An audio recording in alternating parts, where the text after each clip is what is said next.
جی وعلیکم السلام ورحمۃ اللہ وبرکاتہ۔ بحیثیت ایک ذمہ دار ہونے کی، کوئی بھی عالم یا اپنی مسجد کا خطیب یا امام جو توحید و سنت کے مشن سے تعلق رکھتا ہو تو وہ غیر مسنون وظائف کی ترویج کی ذمہ داری نہیں لیتا۔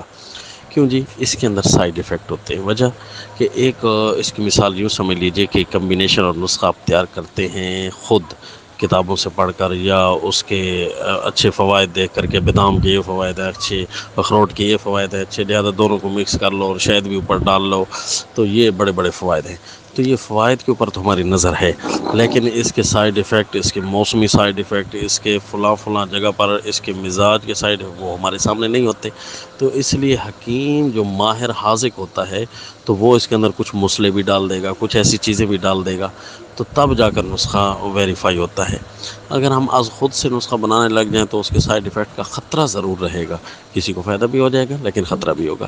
تو لہذا درود تنجینا اول تو اس کی مطلق اجازت نام لے کر نہ دی جائے، کیونکہ اس کے اندر شرکی الفاظ والے درود بھی تنجینا شامل ہیں۔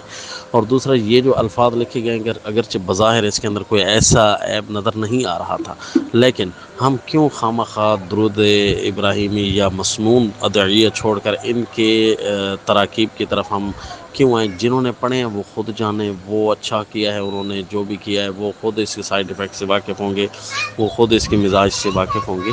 لہٰذا ہم از خود سے جو ہے کوئی بھی غیر مسنون دعا کے پھیلانے کی ذمہ داری لینا، یہ ایک موحد اور اہل سنت ہونے کی حیثیت سے یہ ہمیں ذمہ نہیں دیتا، کیونکہ اگر اس کے سائیڈ ایفیکٹ نکل آئے تو پھر ذمہ دار کون ہوگا؟ تو لہذا نسخہ وہ جو خود رسول اللہ صلی اللہ علیہ وسلم نے تجویز فرمایا ہے وہی ہمارے لیے اچھے ہیں جی۔